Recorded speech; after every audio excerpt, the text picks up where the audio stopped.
जय हिंद दोस्तों, आप सभी का एक बार फिर से स्वागत है आपके अपने परिवार शाक्या जी जीके क्लासेस में। तो मेरे सभी प्यारे स्टूडेंट की डिमांड आ रही है कि सर जी जीके जीएस की क्लास लीजिए, तो बिल्कुल एक बार फिर से उनकी डिमांड को पूरा करते हुए ये संभावित पेपर दूसरा मैं आपकी स्क्रीन पर लेकर आया हूं, जो बिल्कुल मिक्स मसाला रहने वाला है। मतलब कि जीके जीएस के क्वेश्चंस भी देखेंगे और मैथ के क्वेश्चंस भी देखेंगे, जो बिल्कुल एग्जाम ओरिएंटेड है। ठीक है, तो आप सभी को पता है 2 मार्च से आपके आरपीएफ कांस्टेबल के एग्जाम स्टार्ट हो रहे हैं। ठीक है, तो ये क्लास आपके लिए बहुत ही इंपॉर्टेंट रहने वाली है दोस्तों। ठीक है, पहले हम जीके जीएस के क्वेश्चन को फोड़ेंगे, उसके बाद हम मैथ के क्वेश्चंस की धज्जियां उड़ाएंगे। तो ठीक है, सभी स्टूडेंट तैयार है ना? अंत तक बने रहिएगा, एक एक क्वेश्चन को ध्यान से पढ़ते रहिएगा दोस्तों। ठीक है, अभी लाइव क्लास पॉसिबल नहीं हो पा रही है दोस्तों, आप इसी के साथ मैनेज करिए, बिल्कुल एग्जाम ओरिएंटेड सारे क्वेश्चन हैं। ठीक है, चलिए पहला क्वेश्चन आपके स्क्रीन पर है, बताइए दोस्तों इसका आंसर क्या होगा। प्राण एवं दैहिक स्वतंत्रता का अधिकार किस अनुच्छेद में है? अनुच्छेद 22, अनुच्छेद 21, अनुच्छेद 17, अनुच्छेद 18। बहुत ही इंपॉर्टेंट आर्टिकल है, सही भाई याद करना अच्छे से, एग्जाम ओरिएंटेड सभी क्वेश्चन हैं। ठीक है, आप लोग दोस्तों वादा करें अंत तक बने रहेंगे और एक एक क्वेश्चन की धज्जियां उड़ानी है आप लोगों को। ठीक है, मैथ के क्वेश्चंस भी इंक्लूड है इस क्लास के अंदर, अंत तक बने रहिएगा दोस्तों। तो फिलहाल पहले इसका आंसर करेंगे, प्राण एवं दैहिक स्वतंत्रता का अधिकार आर्टिकल 21 में है दोस्तों, आर्टिकल 21 में दोस्तों। ठीक है, एग्जाम के 21 ए के अंदर आर्टिकल कौन सा शिक्षा का अधिकार जोड़ा गया दोस्तों, वो भी ध्यान रखना, 86वां संशोधन। ठीक है, ठीक है दोस्तों, 21 में। 22 में क्या है दोस्तों? गिरफ्तारी से संबंधित आर्टिकल है, गिरफ्तारी से संबंधित। इसकी पीडीएफ आपको मिल जाएगी टेलीग्राम से। ठीक है, गिरफ्तारी से संरक्षण, ठीक है, संरक्षण, इसकी पीडीएफ आपको टेलीग्राम ग्रुप पर मिल जाएगी। ठीक है, और 17 का बहुत ही इंपॉर्टेंट है, अस्पृश्यता, अनटचेबिलिटी, अस्पृश्यता है ना, अनटचेबिलिटी। 18 में क्या है भाई बताइए? 18 में उपाधियों का अंत, ठीक है, उपाधियों का अंत, अच्छे से आप रिवीजन करेंगे। ठीक है, उपाधियों का अंत। ठीक है दोस्तों, लोक नियोजन का अनुच्छेद दोस्तों कौन सा? आर्टिकल 16 लोक नियोजन से संबंधित है। ठीक है, ये भी आप लोग ध्यान में रखना दोस्तों। बढ़े अगले प्रश्न की तरफ। चलिए अगला क्वेश्चन, अल्टीमेट क्वेश्चन है, सारे के सारे एग्जाम ओरिएंटेड है भाई। भारतीय ओलंपिक संघ की स्थापना किस वर्ष में हुई थी बताइए? अल्टीमेट क्वेश्चन है ये भी। सभी वीर बताएंगे कि लगा दो आग पानी में, जवानी उसे कहते हैं, छील लो सिलेक्शन, कहानी उसे कहते हैं, है ना? तो आपको सिलेक्शन छीलना है मेहनत करके। ठीक है, तो फिलहाल इसका आंसर होगा गुरुजी 1927 में दोस्तों। ठीक है, भारतीय ओलंपिक संघ की दोस्तों अध्यक्ष कौन थे? पहले अध्यक्ष कौन थे दोस्तों? इसके पहले अध्यक्ष कौन थे? अध्यक्ष पहले की पूछे, अध्यक्ष है ना, अध्यक्ष पूछे, पहले अध्यक्ष पूछे तो डोराबजी डाटा। कौन थे? डोराबजी डाटा। ठीक है, डोराबजी डाटा, ये पहले अध्यक्ष थे। ठीक है, ये पहले अध्यक्ष थे, मैं यहां पे लिख दे रहा हूं, ये पहले अध्यक्ष थे। ठीक है, लेकिन वर्तमान में पूछ ले, वर्तमान में कौन है? पीवी सिंधु। वर्तमान में कौन है भाई? पीवी सिंधु, लिख लो, पीवी सिंधु। वर्तमान में अध्यक्ष कौन है? पीवी सिंधु। ठीक है, तो ये दोनों इंपोर्टेंट क्वेश्चन है, ध्यान रखना। ठीक है दोस्तों, अगर दोस्तों आधुनिक खेलों की शुरुआत बोले, आधुनिक ओलंपिक की शुरुआत कब हुई थी दोस्तों बताइए? 1986 में आधुनिक ओलंपिक खेलों की शुरुआत हुई थी। आधुनिक ओलंपिक।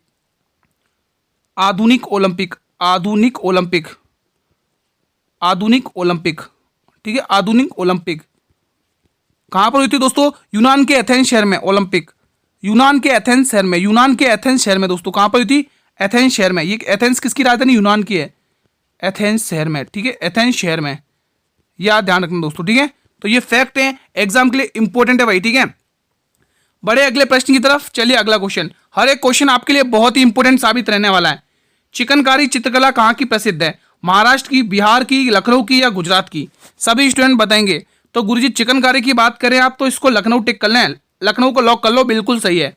ठीक है, बिहार की दोस्तों बहुत इंपॉर्टेंट मधुबनी बहुत इंपॉर्टेंट है, मधुबनी दोस्तों इंपॉर्टेंट है। अरिपन भी इंपॉर्टेंट है, ये तो मधुबनी। ठीक है, और इसकी दोस्तों अरिपन भी ध्यान रखें, अरिपन भी इंपॉर्टेंट है, अरिपन। गोदान चित्रकला, अरिपन, गोदान। ठीक है, मैथिली, ये चारों चित्रकलाएं ध्यान रखना, बिहार की संबंधित है और ये एग्जाम में पूछी गई हैं रेलवे के थ्रू, न जाने कितनी बार। और दोस्तों गुजरात की अतिया और पिथौरा ध्यान रखेंगे। क्या ध्यान रखोगे? अतिया और पिथौरा, ये 2 चित्रकलाएं आप गुजरात की ध्यान रखेंगे। पटचित्र सौरा गुजरात की हैं, सॉरी पटचित्र सोरा ओडिशा की है, ठीक है, गुजरात की अतिया और पिथौरा है। पटचित्र सोरा किसकी है? ओडिशा की है, ध्यान रखना। पटचित्र सोरा सोरा है ना, पटचित्र सोरा ओडिशा की है, ध्यान रखना, ठीक है। लखनऊ की मैं आपको बता चुका हूं। चलिए अगला क्वेश्चन आपके स्क्रीन पर, वारली महाराष्ट्र की है, ठीक है। क्वेश्चन नंबर 4, निम्न में से कौन सी झील आंध्र प्रदेश और तमिलनाडु की सीमा पर स्थित है? सांबर झील, चोलामू झील, लोकटक झील, पुलिकट झील। एग्जाम ओरिएंटेड सारे ही क्वेश्चन से कमेंट करते रहेंगे दोस्तों, ठीक है। जैसा कि आप लाइव क्लास में कमेंट करते थे, वैसे ही क्वेश्चंस के आप लोगों को कमेंट करने हैं दोस्तों, ठीक है। सभी क्वेश्चंस महत्वपूर्ण है, आपके एग्जाम ओरिएंटेड है। इसके बाद हम मैथ क्वेश्चंस डिस्कस करेंगे जो एग्जाम के लिए अति महत्वपूर्ण क्वेश्चन है। 4 5 6 7 क्वेश्चन जो भी हैं, 10 एक क्वेश्चन मैंने मैथ के रखे हैं, ठीक है। बताइए इसका आंसर। इसका आंसर क्या होगा? आंध्र प्रदेश और उसकी सीमा पर बोला है तो पुलिकट झील दोस्तों, आंध्र प्रदेश और किसकी? तमिलनाडु की सीमा पर स्थित है। लोकटक दोस्तों मणिपुर की है, मणिपुर। अरे याद करो दोस्तों, लोकटक झील पर किबुल लामजाओ राष्ट्रीय उद्यान जो भारत का एकमात्र तैरता हुआ राष्ट्रीय उद्यान है। चोलामू झील गुरुजी सिक्किम की है, गुरुजी सिक्किम की। चोलामू झील कहाँ की फेमस है? सिक्किम की है भाई, सिक्किम में है ये। चोलामू झील सिक्किम की है दोस्तों, सिक्किम को, ठीक है। सांबर झील दोस्तों राजस्थान की है, कहाँ की भाई? मैरो राजस्थान, राजस्थान की भाई, राजस्थान, राजस्थान।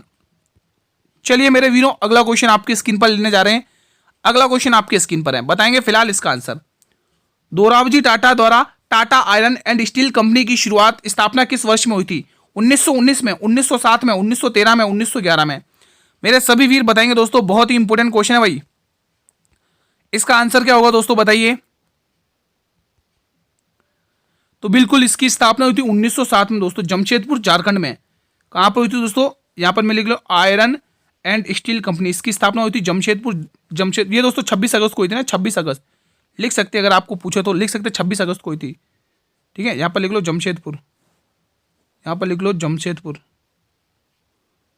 जमशेदपुर, जमशेद, ठीक है, जमशेदपुर। ये जमशेदपुर कहां पर पड़ता है गुरुजी? गुरुजी ये जमशेदपुर पड़ता है झारखंड में, झारखंड में। ये जमशेदपुर कहां पर पड़ता है? झारखंड में दोस्तों, ठीक है। तो ध्यान रखना दोस्तों, 26 अगस्त को स्थापना हुई थी, 26 अगस्त को। बढ़े अगले प्रश्न की तरफ बिना समय गंवाए। चलिए अगला क्वेश्चन मैं आपके स्क्रीन पर ला रहा हूं, इसका आंसर देंगे। पाचन के बाद कार्बोहाइड्रेट की परिवर्तित कर दिया जाता है। पाचन के बाद जो कार्बोहाइड्रेट होता है वो किस में परिवर्तित हो जाता है? ग्लूकोज में, अमीनो अम्ल में, ग्लाइकोजन में, या वसा युक्त अम्ल में दोस्तों, बताइए। ये दोस्तों वसा की इकाई है भाई, वसा की इकाई है, ये वसा की इकाई है, वसा की इकाई है, ये वसा की इकाई, वसा की यूनिट है, ठीक है। It is a unit of वसा है ना, वसा की इकाई है। अमीनो अम्ल दोस्तों प्रोटीन की अम्ल, प्रोटीन में प्रोटीन की है, प्रोटीन, ठीक है। और हमारे प्रश्न का आंसर हुआ ग्लूकोज। तो जो कार्बोहाइड्रेट है तो होता है दोस्तों पाचन के बाद वो ग्लूकोज में परिवर्तित कर दिया जाता है। Option number A will be the right answer. चलिए अगला प्रश्न देखते हैं आपकी स्क्रीन पर भाई, अगला प्रश्न लेते हैं। अगला क्वेश्चन आपकी स्क्रीन पर है, बताएंगे इसका आंसर, बहुत ही अल्टीमेट। शाकाहारियों डैश को पचाने के लिए लंबी छोटी आंत का आवश्यकता होती है, किस, बताइए दोस्तों, किसको पचाने के लिए दोस्तों? इनमें से वो क्या चीज है जिसको पचाने के लिए दोस्तों शाकाहारियों को दोस्तों छोटी आंत की आवश्यकता होती है? बताइए, लंबी छोटी आंत की आवश्यकता होती है। सभी स्टूडेंट को बताना भाई, इंपॉर्टेंट क्वेश्चन है। तो बिल्कुल सेल्यूलोज की आवश्यकता होगी, option number A will be the right answer. अगला क्वेश्चन, प्रशस्ति में राजवंश के किस शासकों ने अपनी उपलब्धियां लिखी हैं दोस्तों? बहुत ही इंपॉर्टेंट है भाई। तो बिल्कुल आप सभी टिक करेंगे, गुप्त वंश ने दोस्तों, गुप्त वंश की उपलब्धियां देखने को मिलती हैं वहां पर दोस्तों। गुप्त वंश के संस्थापक कौन है भाई? संस्थापक इसके जो संस्थापक कौन है भाई? श्रीगुप्त है। कौन है? श्रीगुप्त। इसके संस्थापक कौन है स्टूडेंट? श्रीगुप्त है दोस्तों, ठीक है। लेकिन वास्तविक संस्थापक पूछे तो चंद्रगुप्त प्रथम है दोस्तों। कौन है वास्तविक संस्थापक? चंद्रगुप्त प्रथम है दोस्तों। जिस दिन अपनी गद्दी पर बैठे थे उसी दिन इन्होंने दोस्तों राजा रानी के सिक्के चलाए थे दोस्तों, ये भी ध्यान रखना दोस्तों, ठीक है। एग्जाम में ये भी क्वेश्चंस पूछे जाते हैं। उसके बाद दोस्तों इसका पुत्र समुद्रगुप्त गद्दी पर बैठता है दोस्तों, है ना, वो भी इंपोर्टेंट है क्योंकि उसको भारत का नेपोलियन कहा जाता है। किसने कहा था? विंसेंट स्मिथ ने कहा था, क्योंकि उसने 9+12 राजाओं को हराया था दक्षिण में दोस्तों, है ना। और दोस्तों ये दोस्तों समुद्रगुप्त दोस्तों मतलब कि सिक्कों पर वीणा बजाते हुए दिखाया गया दोस्तों। एग्जाम में क्वेश्चन ये भी पूछा है। समुद्रगुप्त के ही समय हरिश्चंद्र जैसे कवि हुआ करते थे दोस्तों, जिसने प्रयाग प्रशस्ति लेख लिखा है। और दोस्तों इसी के समय दोस्तों भानुगुप्त ने एरन अभिलेख जारी किया, वहां से सती प्रथा के बारे में देखने को मिलता है। ये सारा बात आप समुद्रगुप्त से ध्यान रखेंगे, ठीक है। चलिए अगला क्वेश्चन नंबर 9, प्रसिद्ध उत्तर मेरु शिलालेख किस राजवंश से संबंधित है? पांड्या, पल्लव, चोल या चालुक्य वंश? सभी स्टूडेंट्स बताएंगे। तो गुरुजी ये प्रसिद्ध उत्तर मेरु शिलालेख की बात हो रही है, चोल वंश से संस्थापक है। ठीक है, चोल वंश से संस्थापक है। Option number C will be the right answer. अगला क्वेश्चन, सिंधु सभ्यता इनमें से किस स्थलों के, सिंधु सभ्यता के इनमें से वो कौन सा स्थल है जहां से जलाशय के साक्ष्य मिले हैं? बताइए दोस्तों, सभी स्टूडेंट्स बताएंगे क्या आंसर होगा दोस्तों, बताइए। तो बिल्कुल इसमें से धोलावीरा बिल्कुल सही जवाब है। कहां पर जगह पड़ती है, कहां पर स्थान है? गुजरात का है, गुजरात। ठीक है, गुजरात का दोस्तों। 3 टीलों में विभाजित है, 3 टीलों में, 3 टीलों में विभाजित है, 3 टीलों में विभाजित। इसका शाब्दिक अर्थ क्या है? सफेद कुहा, सफेद कुहा इसका शाब्दिक अर्थ है दोस्तों। ठीक है, 2021 में यूनेस्को की सूची में शामिल किया गया, यूनेस्को की सूची में, यूनेस्को की सूची में इसे शामिल किया गया। जेपी जोशी ने इसकी खोज की है। खोज इसकी किसने की? जेपी जोशी ने। खोज किसने की? जेपी जोशी ने, जेपी जोशी, जेपी जोशी। ठीक है, तो ये बेसिक फैक्ट आप लोग ध्यान रखना दोस्तों। ठीक है, चलें अगले क्वेश्चन की तरफ बढ़ते हैं। लोथल तो दोस्तों आप सभी को पता होगा, ये एक बंदरगाह था दोस्तों, गुजरात में है दोस्तों। ठीक है, इसको बंदरगाह कहा जाता है। कालीबंगा सभ्यता हनुमानगढ़ में के राजस्थान के गग्गर नदी के तट पर है। कोड दीजिए कहां पर है, ये आप लोग कमेंट करके बताएंगे। अगला क्वेश्चन जब तक आपकी स्क्रीन पर है, प्राचीन काल में मगध किस नाम से जाना जाता था? काशी, कौशाम्बी, कौशल या कपिलवस्तु? बताएंगे दोस्तों क्या आंसर होगा इसका, सभी वीर बताएंगे। कि लग चुकी है तलब मंजिल में, खुद को आग में झोंक देंगे, ये ठोकरें कहती है मारा जाएगा, ये हौसले कहते हैं देख लेंगे।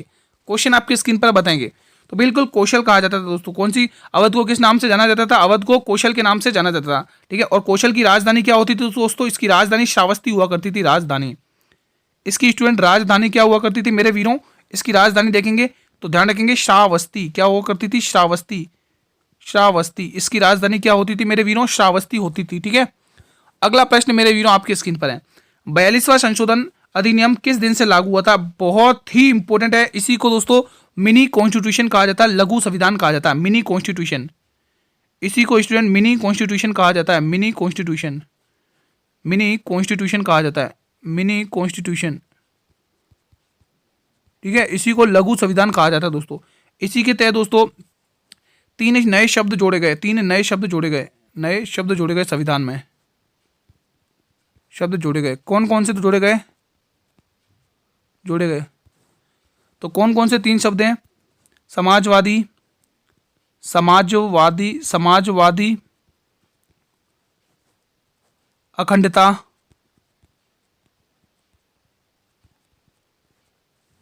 अखंडता, पंथ निरपेक्ष, पंथ निरपेक्ष। ठीक है, तो ये क्वेश्चंस आप लोग ध्यान रखना दोस्तों। ठीक है, ये कौन सा संविधान बहुत ही इंपॉर्टेंट है?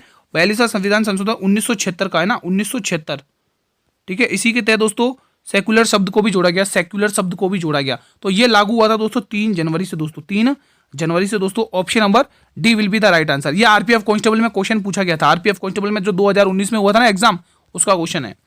संविधान में संशोधन करने की प्रक्रिया और राज्यसभा के सदस्यों को के चुनाव से किस संविधान से ली? ये प्रक्रिया हमने किसके संविधान से ली बताइए? आपको सभी को पता है दोस्तों, संशोधन प्रक्रिया, संविधान की संशोधन प्रक्रिया दोस्तों किसमें है भाई? बताइए दोस्तों, संशोधन प्रक्रिया, ये जो संशोधन प्रक्रिया है अनुच्छेद 368, अनुच्छेद 368 ध्यान रखेंगे, अनुच्छेद 368 दोस्तों। ठीक है, ये ध्यान रखना। और ये हमने जो लिया है वो दक्षिण अफ्रीका के संविधान से लिया है दोस्तों। किसके संविधान से? दक्षिण अफ्रीका के संविधान से लिया है दोस्तों। ठीक है, बढ़े अगले प्रश्न की तरफ। चलिए अगला क्वेश्चन देखिए। बाकी क्या किसके संविधान से लिया वो मैं ऑलरेडी पढ़ा चुका हूं। 11वें वित्त आयोग के अध्यक्ष कौन थे बताइए? सभी फिर बताएंगे मुझे 11वें वित्त आयोग के अध्यक्ष की, आप 11वें वित्त आयोग के अध्यक्ष के बारे में बता रहे हो। हम तो ये सारे वित्त आयोग आप पढ़ा चुके हो ऑलरेडी, बिल्कुल मैं आपको पढ़ा चुका हूँ लाइव सेशन में ना। जो भी मेरी क्लास लाइव देखते तो उन्हें पता मैं ये पूरे क्वेश्चंस करा चुका हूँ। 12 के 15 के 15, 16 के 16 वित्त आयोग के अध्यक्ष पढ़ा चुका हूँ। तो बिल्कुल एम खुसरो इसका सही जवाब है। कितने स्टूडेंट एम खुसरो टिक करें? बिल्कुल सही टिक कर रहे हो दोस्तों। 12वें वित्त आयोग के अध्यक्ष सी रंगराजन है, 12वें, ये 12वें वित्त आयोग के अध्यक्ष है दोस्तों। ठीक है, ठीक है, और ये किससे? 13वें वित्त आयोग के अध्यक्ष है, 13वें वित्त आयोग के अध्यक्ष है, 13वें के। और ये वाईवी रेड्डी 14वें वित्त आयोग के अध्यक्ष है, 14वें के। 16वें के ध्यान रखना, 16वें के वेरी इंपॉर्टेंट है, 16वें। ठीक है, 16वें ध्यान रखना, 16 बहुत ही इंपॉर्टेंट है। अरविंद पनगड़िया 16वें वित्त आयोग के अध्यक्ष कौन है? अरविंद पनगड़िया वर्तमान में, ध्यान रखना। ठीक है, अरविंद पनगड़िया, अरविंद पनगड़िया, अरविंद पनगड़िया। ठीक है, तो ये ध्यान रखना, फर्स्ट के भी पूछे जाते हैं दोस्तों, फर्स्ट के भी ध्यान रखना। फर्स्ट के कौन थे? फर्स्ट के केसी नियोगी,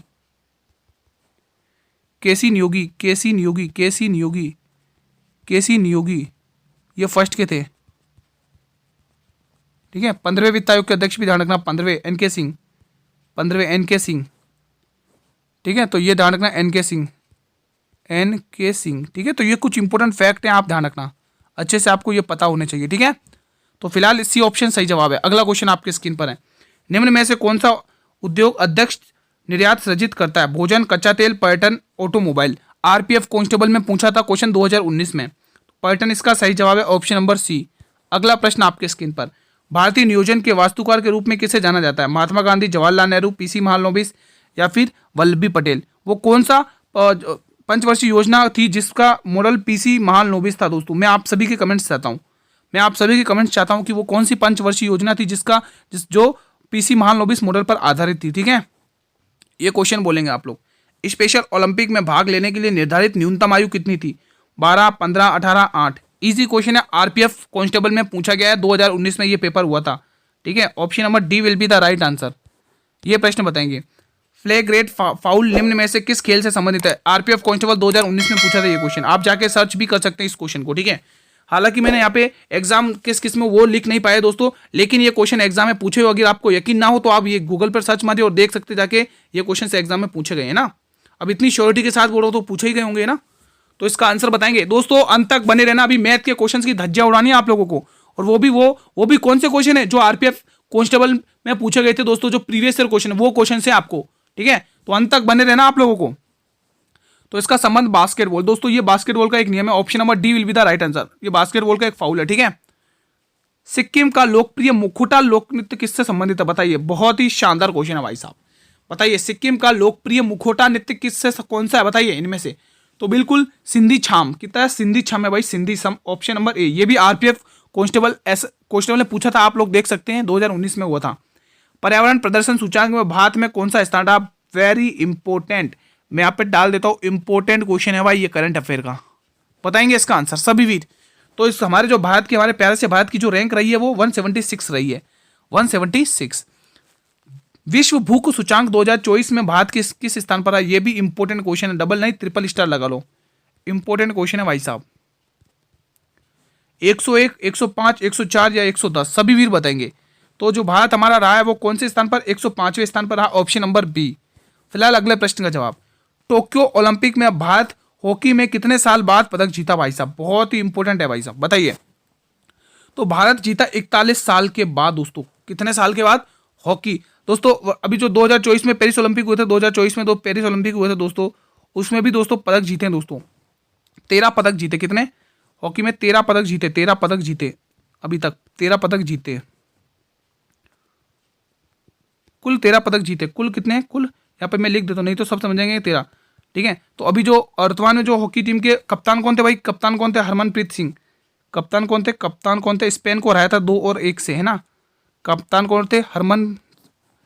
हरमनप्रीत सिंह, हरमनप्रीत सिंह। ये मैं पेरिस ओलंपिक 2024 की बात कर रहा हूँ।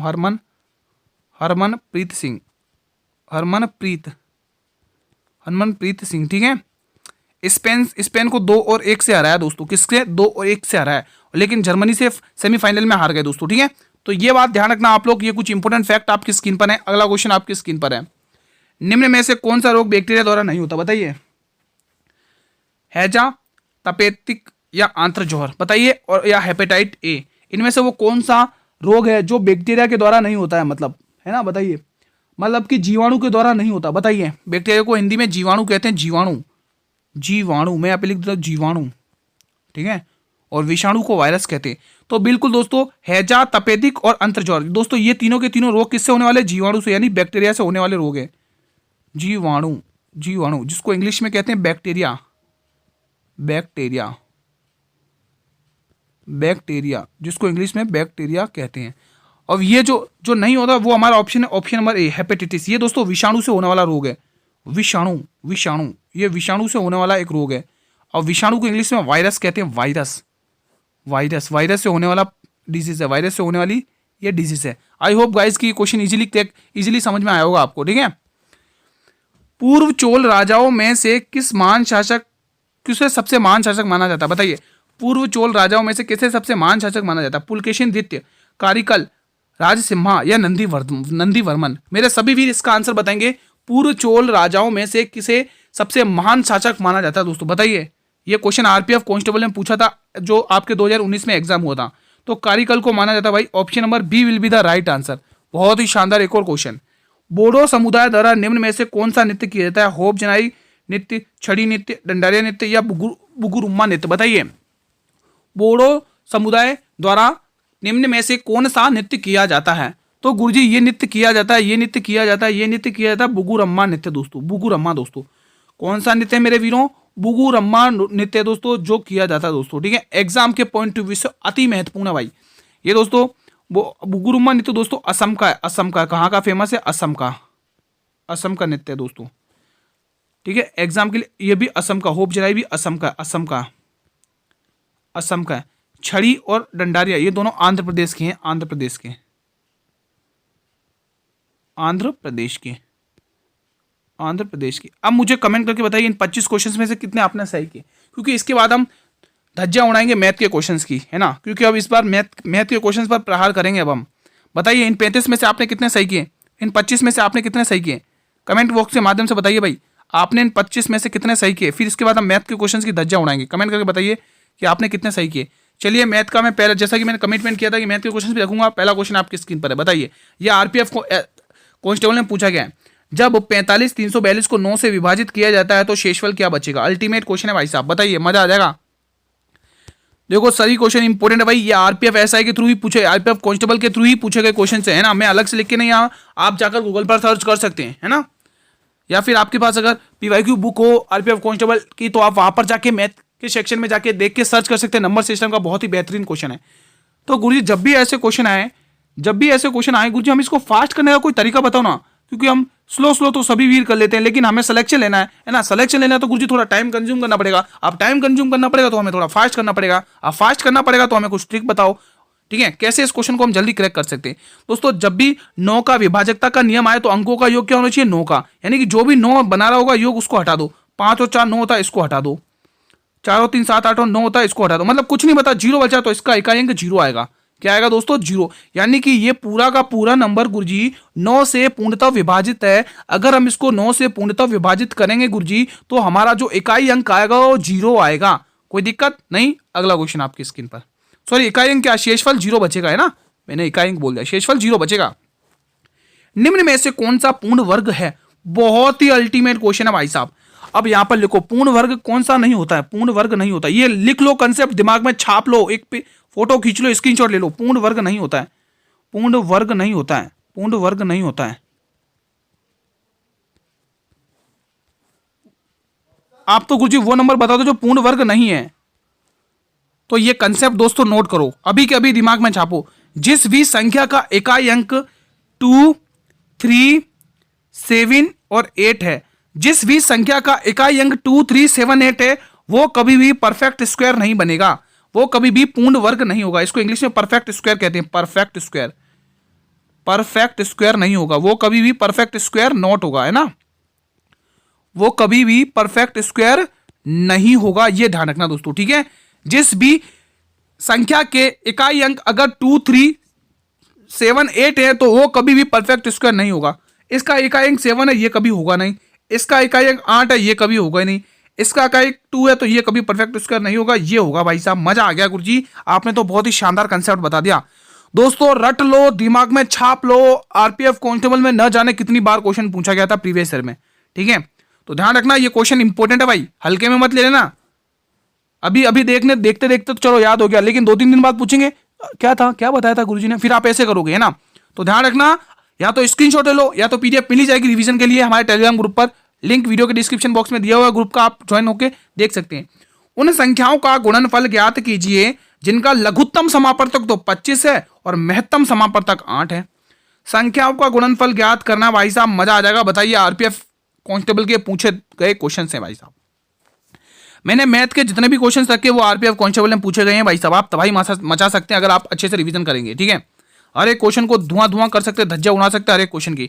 हमें तो बस गुरुजी ने ये बताया, गुरुजी ने एक चीज बताई थी कि गुरुजी दो संख्याओं का जो गुणनफल होता है, जो दो संख्याओं का गुणनफल होता है वो इनके लैसे और मैसे के गुणनफल के बराबर होता है। The product of two number multiplication is equal to their product of LCM and LCF. ठीक है, ठीक है दोस्तों, एलसीएम एंड एचसीएफ ये फॉर्मूला अपने दिमाग में बिठा के रखोगे तो एलसीएम वाले चैप्टर की धज्जा उड़ा के रख दोगे इसको फॉर्मूले को। ठीक है, हमें एलसीएम और एचसीएफ दे रखा है गुरुजी 25 इन संख्या को जिसके और 8 दे रखा है। ठीक है, और हमें वो संख्या निकालनी है, a मल्टीप्लाई b निकालना है। तो हमें तो पता चल गया 25 अट्ठे क्या होता है, 25 अट्ठे 200, 25 में 225, 25 धाए 250, तो बिल्कुल 25 अट्ठे 200।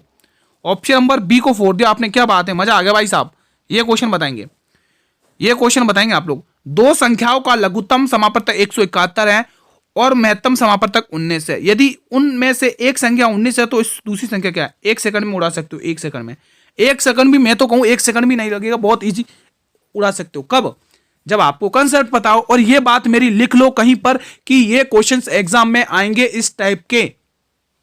मैं 100% के दावे के साथ कह रहा हूं ये क्वेश्चन एग्जाम में छपेगा, ये क्वेश्चन एग्जाम में छपेगा। अब ये मत बोल लेना गुरुजी डिजिट चेंज, गुरु डिजिट तो चेंज होगी लेकिन मेथड यही है, कंसेप्ट यही है, क्वेश्चन छपेंगे एग्जाम में। ये गारंटी ले लो दोस्तों, ये गारंटी ले लो। इस टाइप का क्वेश्चन आपके एग्जाम में जरूर देखने को मिलेगा। मैं लिख ले रहा हूं 100% एग्जाम में छपेगा, 100%। ठीक है, ध्यान रखना, डिजिट चेंज करके आएगा ये क्वेश्चन। हमें तो बस गुरुजी ने एक ही कंसेप्ट बताया, हमने अभी जस्ट अभी हमने डिस्कस किया गुरुजी दो संख्याओं का गुणनफल उनके लैसे और मैसे के गुणनफल के बराबर होता है, ये कंसेप्ट पता है, फिर तो हम धज्जा उड़ा देंगे इस क्वेश्चन की। तो हमें क्या दिया है, दो संख्याएं दे रखी है, दो संख्याओं का लघुत्तम समापवर्तक दे रखा है 171 गुणा 19 और एक संख्या दे रखी है 19 और हमें दूसरी संख्या गुरुजी ने निकालने के लिए बोली है। तो साफ साफ गुरुजी 171 आंसर दिख रहा है। कौन सा ऑप्शन दिख रहा है, बिल्कुल option number D, RPF constable के द्वारा ये क्वेश्चन पूछा गया। भाई साहब मजा आ गया, मजा आ गया दोस्तों, आत्मा प्रसन्न हो गई। इस प्रश्न को बताइए, बहुत ही शानदार क्वेश्चन है, सभी वीर बताएंगे दोस्तों। अगर आपने नोटिस किया होगा तो जो आरपीएफ एसआई में सिंप्लीफिकेशन के क्वेश्चन पूछे गए वो इसी पर आधारित पूछे गए, इसी पैटर्न पर आधारित पूछे गए हैं दोस्तों। और आप भी देख सकते हैं, आप आरपीएफ कांस्टेबल का एग्जाम उठाइए, प्रीवियस ईयर का 2019 का 18 का है ना, उनमें देखिए ये टाइप के क्वेश्चंस कितनी बार पूछे गए। तो दोस्तों देखो रेलवे पैटर्न वही रखता है, उन्हीं प्रीवियस एग्जाम को देखता है कैसे टाइप के क्वेश्चन पूछे गए और मुझे 2025 में किस टाइप से बच्चों के लिए क्वेश्चन बनाने हैं। ठीक है, तो 10th लेवल का तो इजी आएगा, बेफिक्र होकर तैयारी करते रहिए। मैं दावे के साथ कह रहा हूं ये जो मैथ की सीरीज है ना मैंने स्टार्ट करी है, यह आप लोग एग्जाम तक ले लेना और आप खुद कहोगे कि जो पढ़ाए क्वेश्चन वही आए, डीजी चेंज करके, है ना, मेथड वही है, कंसेप्ट वही है। ठीक है, ये ध्यान रखना। तो गुरुजी हमें पता है इस क्वेश्चन का आंसर हम कैसे करेंगे। तो गुरुजी ये वैल्यू मुझे 21 दिख रही है, ये वैल्यू मुझे 21 दिख रही है। अब 21 में से ये घटाएंगे तो कितना आएगा, 9 8 17, तो गुरुजी मुझे ये 17 वैल्यू दिख रही है। अब 17 में 15 को जोड़ देंगे गुरुजी तो कितना होगा, 15 और 27 17 कितना 27 हो गया, 15 15 3 नहीं 15 और 15 30 30 और 2 32, ये 32 हो गया। और 32 में से 48 घटाएंगे कितना आएगा, 6 आएगा, यानी 16 आएगा, 16 है ना। इसमें से ये घटा देंगे तो 16 आएगा। बहुत ही आसान क्वेश्चन था भाई साहब, मजा आ गया। किस किसने ऑप्शन नंबर सी को टिक किया है, जितने भी मेरे वीर सी को ऑप्शन टिक करेंगे उनका जवाब बिल्कुल सही है दोस्तों। और इस क्वेश्चन के साथ आज की क्लास को यहीं पर वाइंड अप करते हैं। क्लास कैसी रही, कैसा रहा आप लोगों का रिवीजन, आप लोग इस कमेंट बॉक्स के माध्यम से अपनी भावनाओं को बताएंगे कि आपका रिवीजन कैसा रहा। आपका ये कमेंट हमें मोटिवेट करेगा कि कितने क्वेश्चंस आपने सही किए, कितनी आपकी तैयारी चल रही है, कहाँ कमी है, किन पे इंप्रूवमेंट करना है, किन क्वेश्चन पर ध्यान देना है, वो सब आप लोग कमेंट बॉक्स में बताएंगे। आप अपने डाउट्स को कमेंट बॉक्स में ड्रॉप करेंगे दोस्तों। ठीक है, लाइव पॉसिबल हो नहीं पा रही दोस्तों, इसलिए आप लोग अच्छे से रिविजन करिए। मैं आपकी रिविजन में कोई कसर नहीं छोड़ूंगा दोस्तों, बस आप लोग अच्छे से रिविजन करते रहिएगा। ठीक है, सभी क्वेश्चन एग्जाम ओरिएंटेड रहते हैं साथियों। अगर ये छोटा सा सेशन आपको पसंद आया हो, अगर ये हमारी क्लास पसंद आई, कंटेंट पसंद आया, तो मेरे वीरों आप सभी से निवेदन है लाइक वगैरह तो कर लिया करो और जितना हो सके उतना मेरे भाई इस क्लास को शेयर करिए। फेसबुक, इंस्टाग्राम, व्हाट्सएप, जिस भी प्लेटफॉर्म तक रीच है आपकी वहां तक सेशन को शेयर करिए अपने सभी मित्रों के साथ दोस्तों। ठीक है, चैनल पर भी अगर आप लोग पहली बार विजिट कर रहे हैं तो चैनल को भी सब्सक्राइब कर लेना, ताकि मैं जब भी नई क्लास लेके आऊं तो सबसे पहले नोटिफिकेशन यूट्यूब आपको ही भेजेगा दोस्तों। अब आपके काम की चीज गुरुजी इसकी पीडीएफ कहां मिलेगी हमें रिवीजन करने के लिए, तो मेरे वीरों, मेरे भाइयों, मेरे साथियों, इसकी जो पीडीएफ मिलेगी आपको आपके टेलीग्राम ग्रुप पर, आपको हमारे टेलीग्राम ग्रुप पर मिल जाएगी। अब गुरुजी ये टेलीग्राम ग्रुप कहां पर है? तो मेरे वीरों इस टेलीग्राम ग्रुप का लिंक वीडियो के डिस्क्रिप्शन बॉक्स में साथियों कहां पर है? वीडियो के डिस्क्रिप्शन बॉक्स में। आप वीडियो के डिस्क्रिप्शन बॉक्स में जाइए, वहां से लिंक उठाइए और पीडीएफ के माध्यम से अपना रिवीजन करिए। डेली क्लास दोस्तों अपने 8 PM पर आएगी। दोस्तों मैं टाइम बताता हूं, डेली 8 PM पर आएगी ये क्लास। डेली 8 PM अपने पहले जो निर्धारित समय था सबसे पहले वही उसी टाइम पर आएगी। 8 PM डेली 8 PM पर ये क्लास आएगी। डेली 8 PM पर आपको डेली इस क्लास को अटेंड करना है और इसके माध्यम से अपना रिवीजन करना है और हर एक क्वेश्चन की धज्जियां उड़ानी है दोस्तों, एग्जाम में झंडे गाड़ कर आने दोस्तों, ठीक है? तो कल मिलेंगे साथियों इसी टाइम पर इसी कंटेंट के साथ एक और बहुत ही शानदार संभावित पेपर के साथ। तब तक के लिए मेरे वीरों जय हिंद, जय भारत, वंदे मातरम। धन्यवाद दोस्तों, मेहनत करते रहिएगा।